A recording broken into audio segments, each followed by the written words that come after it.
Need to be a bit more bridge buildy. Can't be quite as antagonistic. I totally get that. Oh, I love it. Okay, so Katie McBretney. Hi, friend. Hello, hello, my lovely friend. I am so glad that we got a chance to like connect and chat, and we've been chatting a little bit before this, but this all started because, well, earlier this week we had a really surprise left field turn with the draft opinion of Justice Alito coming out into the world, being leaked around the decision of the Mississippi abortion case. And you know, I don't know about you, but I think I know what you're going to say, but I think there's a lot of feelings around that and a lot of emotions around that and a lot of push around that. But instead of focusing just on that, what I loved is what I saw on social from you. And this is what I wanted to chat with you about, is moving from the Great Resignation to the Great Mobilization. Because girl, woman, people, lovelies, all of us out here, men too, especially men, we got to work. So let's talk about this. When you said, let's see, and I don't have your social media post right up in front of me, so I can't read it word for word, but tell me, where did your idea of coming from the Great Resignation to the Great Mobilization come from? Yeah. For me, it's been an idea that's been kind of just like bubbling around in my head, that I just had this morning post coffee outside walk of clarity of framing it this way, because I think we've heard so much about the headlines of the Great Resignation, the Great Reawakening, the Great fill in the blank for your synonym of choice. And I'm loving the headlines, and I'm loving the fact that there's talk about people evaluating their role, not just in their workplace, but the role of work in their life. And so I've been thinking about that a lot. And the work that I do at Own Trail does involve that a lot. I literally see people's journeys as these visualizations of trails on Own Trail. And in the conversations I have with our amazing community, who reflect all life stages, geographies, industries, right? I'm in the presence of people in different stages of examining their relationship to their work, both the work they get paid to do and the work that they don't, and the work that they'd like to be spending their time doing. So I very much live at this intersection of kind of the work you do as a professional, the work you do as a person, and the work that aligns with your purpose. So I spend a lot of time thinking and ruminating and observing and really learning from that in an armchair academic way.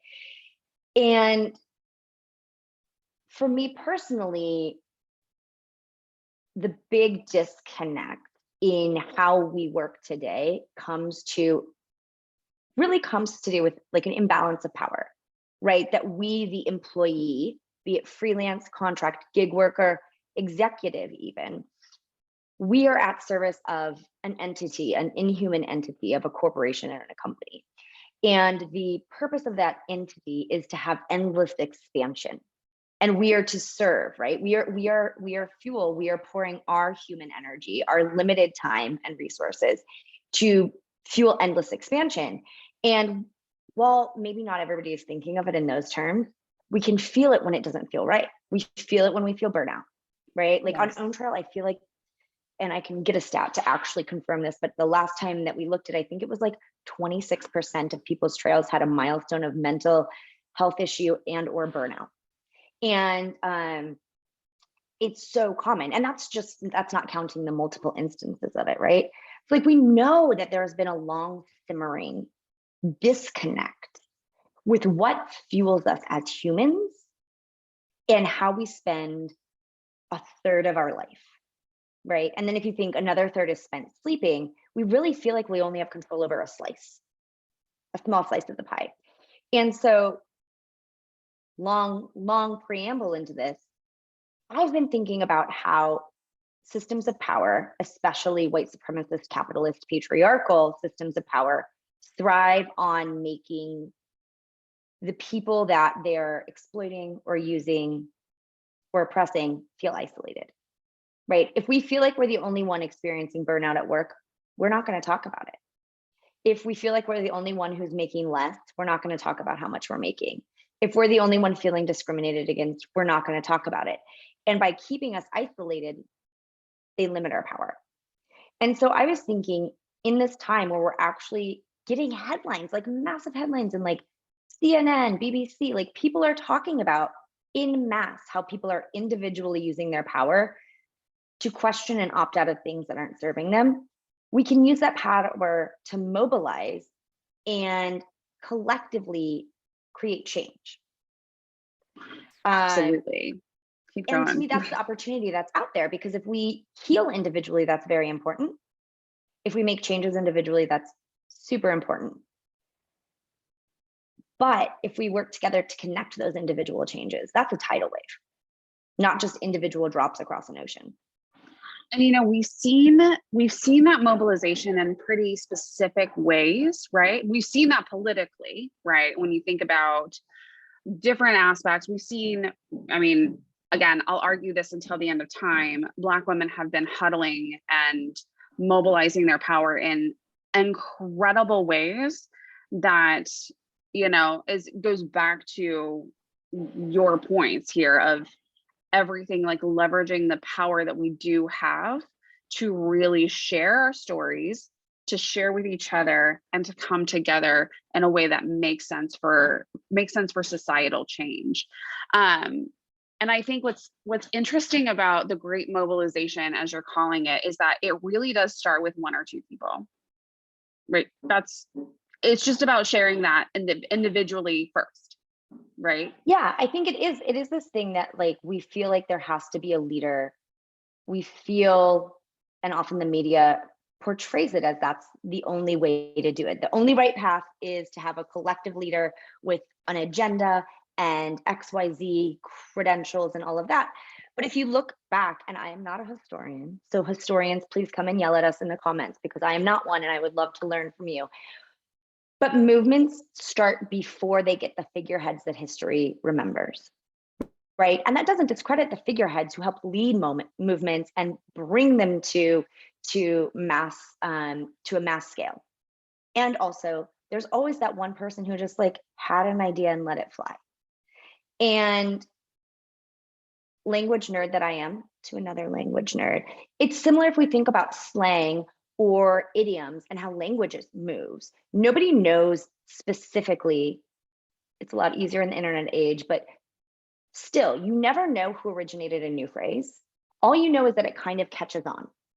And that is so indicative of what is magical about humans connecting communication and collective experiences, right? We don't know why that phrase sticks with us. We don't know why the idea of being like, yeah, I'm not gonna do that anymore. It sticks with us, and we can spread it, kind of like a thistle in a burr. We don't have to be able to originate the source. What matters is that it's spreading in a healthy way, and it does start with individual action, and that's really all every movement is made up of. And I think we think of this big whole, and we're like, I can't do that. I can't do that. And you're right, you can't. Like, I can't lead a movement. I can't create a movement. I can be a part of one. Everyone can. And I said this once, and I think I wrote about it in an Own Trail newsletter, but I absolutely fundamentally believe that each one of us is capable of revolutions.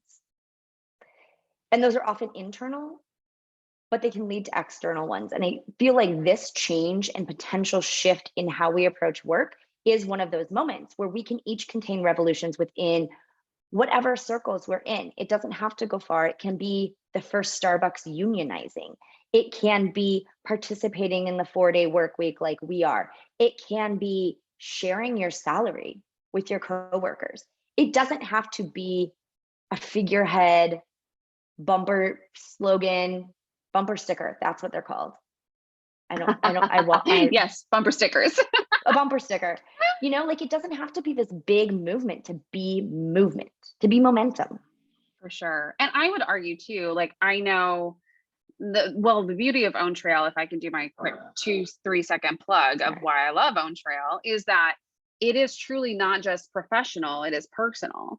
And so with all of the inputs that we're seeing, I mean, you were saying that too around, trails that did indicate, mental health shifts or issues or challenges or obstacles they overcame, like yours truly, go look at my trail, and how they've pivoted in that moment. I think there's a lot of permission as you make those choices, those individual choices for you, that you give permission to others, that gives permission, an agency in a way, like shows that agency to others. And that's what also starts the kindling. But I would argue too, that as we're looking at where the world is right now, right? Depending, no matter where you fall politically or whatever, right? It feels like a lot, right? No matter what. And as we're looking at different things, and as we're maybe not just professionally, but personally, like enraged on different topics and different issues, I'm curious to see how people pivot in the midst of that frustration to really like come together. Sometimes it can divide us, and sometimes we can come together. So what do you think around that? Like around specific like issues that are the kindling or the spark for the fire right now in our current society? How can the great mobilization like work toward, or maybe be challenged by it?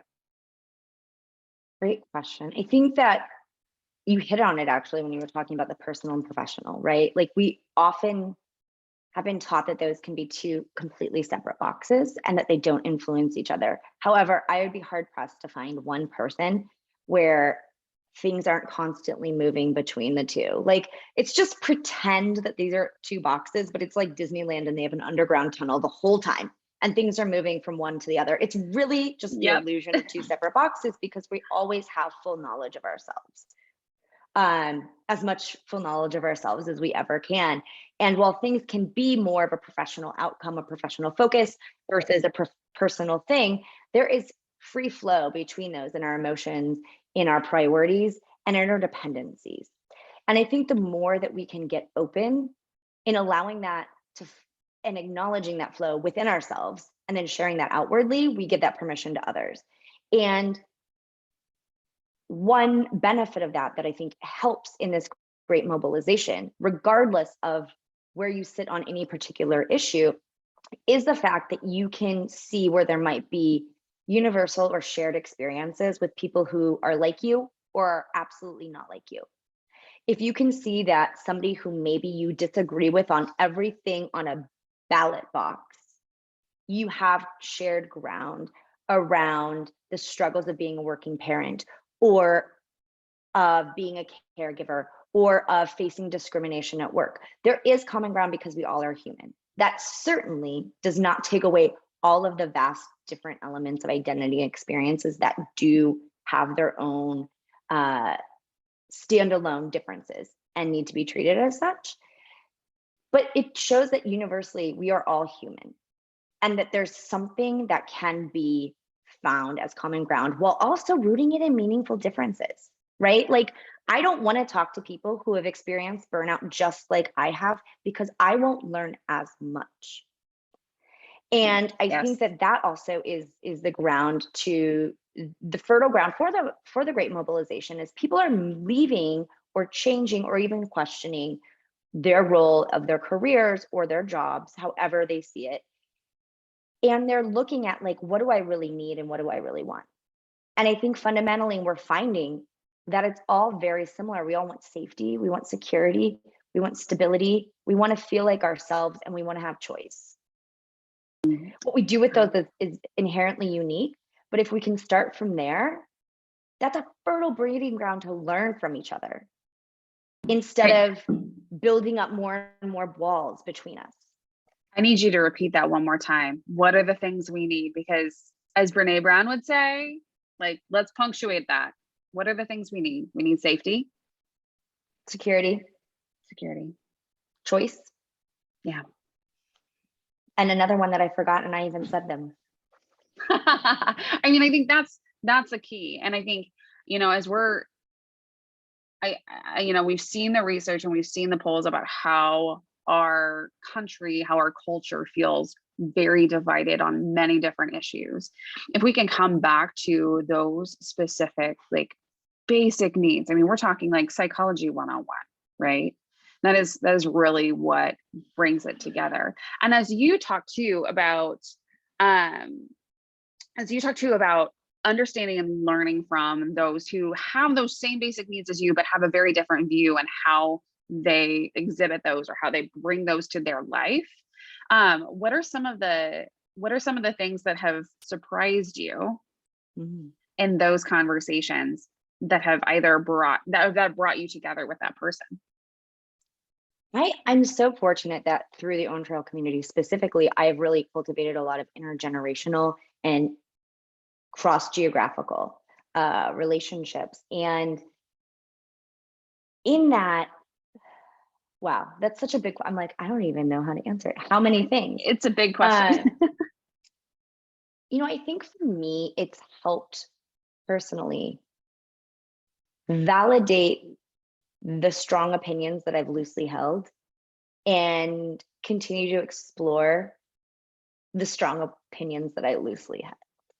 And having different perspectives that say like, that's interesting, and instead of jumping in and saying, but, and knowing that somebody who I wouldn't match with via an algorithm or via a segmented like geography, sex, age, industry, which have their merit, those types of things absolutely have value, but they limit us from seeing other perspectives. So going into a place where I'm like, where you can be led by being values aligned and not necessarily affiliation or issue aligned, sets kind of this even playing field of reducing a hierarchy and creating space. And I think that that's another thing that is really an opportunity with the Great Resignation and the potential for the Great Mobilization is we are clearing space. Yes. And you brought up psychology 101, and I think when we think of Maslow's hierarchy of needs, at the very top, if we have time for it, if we have space for it, is this idea of self-awareness and self-actualization. And I actually saw something on TikTok where somebody said, what if we invert that? What if by thinking about and being aware of ourselves and our needs and our roles in our society, in our cultures, in our micro communities, in our environment, the earth, what if we started there? And then we could ladder out and figure out how to have a more sustainable relationship with the world and the people around us. And it just kind of broke my brain open. And that's the kind of thinking that I think we need a little bit more of, is saying, but what if? But what if? Instead of saying, I agree. Yep. But what if? And I would also add to that the yes and you touched on this a little bit, but the yes and, like, yes, I can have these strongly felt beliefs and I can hear you and try to put myself in your shoes, right? Like, yes, I can have this one concept in my head of what life should look like, and I can see you as a person, right? And we can work together on that. Or even personally, and I think this goes to the Great Mobilization too, right? And even the Great Resignation of yes, and yes, I can have this experience and want something different. And Yes. I want some things to still be the same. And we can all meet in that yes and space. Whew, there's power in that. Yes, and I think that there's such, right now is a catalyzing point, I think, with this happening at the scale that it is, for us to do something that we've probably done internally alone for a long time, which is figuring out what professional career success means to us.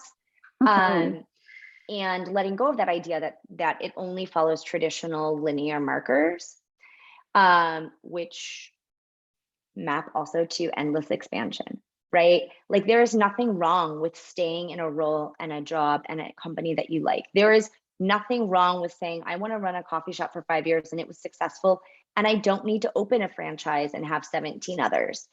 There is no one correct path of success. It's what you define it as. And that's really the world that like I'm really interested in building and collaborating with folks like you to build, is one where we're making our work fulfill our life instead of adapting our life to fit the work.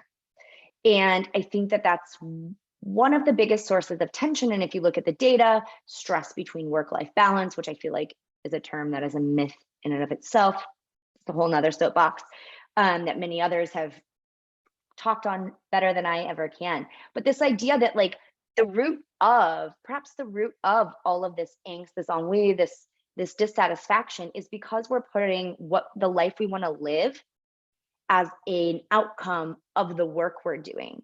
And yes, of course, like money, time, those things that come out of what you do for a living, the life you can live, the lifestyle, the things you can have are dependent on that. Yes.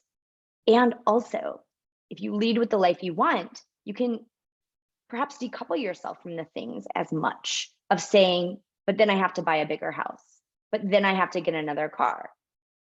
Or you can say, that is the life I want, so I will keep climbing that ladder. And there's really no one right way to do it except the one that you're going to define for you. I love and talk that. about it. And talk about it and share it. Because when we share those experiences and we share those inner thoughts and we share those yes ands, that's when people say, oh, I can do that too. Like there's freedom in that and there's power in that. And you can Katie, see where it didn't work for someone. You can say, that's the fork they didn't take. That's interesting. Why not? Or this is where they tried something and it didn't work out for them, or it worked wonderfully. I want to do that. Maybe I can mirror that, but I also don't want to do that piece. Like we can learn from each other in not just seeing the hits, the highlights. Like I'm elated when I see anyone that I care about or even like adjacently admire win. I love it. And also I love it when they share what they've learned, which means that they maybe have failed or made a mistake. Yes. As somebody who makes mistakes all the time. Yours truly too. Oh, Katie, I could talk to you all day. Thank you for this. So great mobilization. Let's make it happen. All right, I'm in. I'm in too. I hope the rest of you all. Thanks so much. I'll figure out a bumper sticker since I know since I can remember the word now. We'll put our bumper stickers on our cars. It's fine. Or maybe even on our child's wagon or bicycles or whatever. It's fine. Awesome. Write it on your arm and pen. It all counts. It all counts. Awesome. Thanks for joining me. Thank you.